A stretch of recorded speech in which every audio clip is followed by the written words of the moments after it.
Je suis Léa Seguin, j'ai 27 ans et je suis la fondatrice de l'entreprise Hello Waste. Hello Waste, c'est un atelier d'éco-conception où on vient collecter les déchets plastiques et leur redonner une nouvelle vie. C'est comment est-ce qu'aujourd'hui on peut faire mieux avec ce qui existe déjà. L'éco-conception pour moi c'est un process de sobriété. Comment est-ce qu'aujourd'hui on va vers le mieux avec l'existant.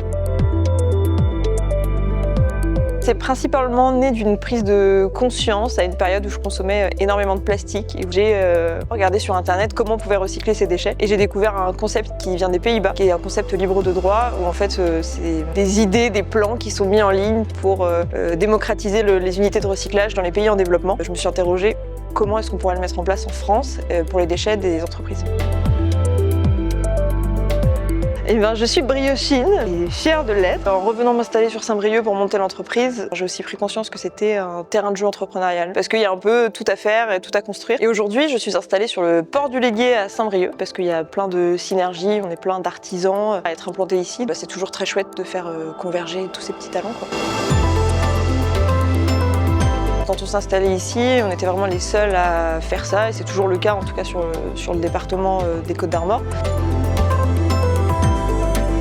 L'approche innovante du projet elle se trouve dans ce circuit fermé, c'est-à-dire comment collecter les déchets des entreprises et répondre à leurs besoins de production, c'est-à-dire cibler les déchets qu'ils génèrent et en parallèle cibler les productions qu'ils peuvent avoir en Europe ou en Asie.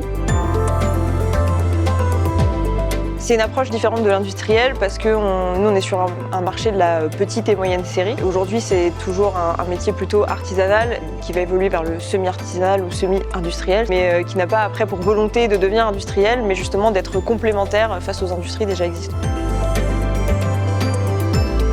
Aujourd'hui, on est principalement sur le marché de la cosmétique, même plus précisément capillaire. Donc on travaille à 90% avec des marques de cosmétiques qui souhaitent recycler le déchet qu'elles génèrent, que ce soit des contenants souillés ou alors des anciens stocks aussi qui n'ont jamais été utilisés.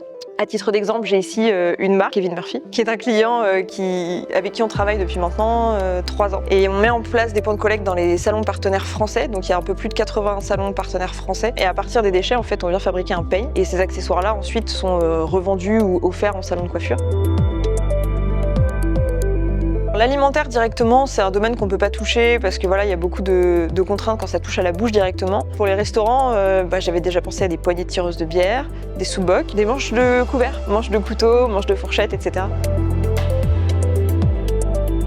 Ça permet de sensibiliser les populations au recyclage et comment est-ce qu'on peut relocaliser nos productions en France à partir des déchets qui ont déjà été générés. En parallèle de cette fabrication, on intervient en animation, donc auprès du public, que ce soit les écoles, les entreprises, pour sensibiliser et illustrer toutes ces étapes du process de recyclage. Donc on vient parler des conséquences de la pollution plastique et on vient surtout créer, en fait, rentrer dans le concret pour illustrer ces étapes et éveiller un peu les consciences quant au recyclage. Éduquer les clients à avoir cette démarche-là, c'est quand même assez difficile. Déjà, c'est un petit peu nouveau, cette histoire de circuit fermé, de transformer ses propres déchets. Il y a ce côté découverte et sensibilisation sur la pollution plastique, découverte sur ce qui est possible de faire aujourd'hui. En fait, ça demande aussi une implication de la part de clients, des engagements. Il y a une vraie question de logistique parfois et c'est un petit peu compliqué d'aller faire bouger tout ça en interne auprès des entreprises. L'idée, c'est surtout d'avoir un projet derrière, donc qu'est-ce qu'on peut faire à partir de ces déchets et comment ça va aider l'entreprise à relocaliser réellement une production et comment elle va pouvoir être gagnante, que ce soit sur la partie RSE, sur la partie financière. Donc c'est vraiment un accompagnement complet qu'on essaie de proposer. L'entrepreneuriat, justement pour moi, c'était une façon de donner du sens. Et cet équilibre, il me permet de donner du sens à ce que je fais, autant sur le pro que sur le perso.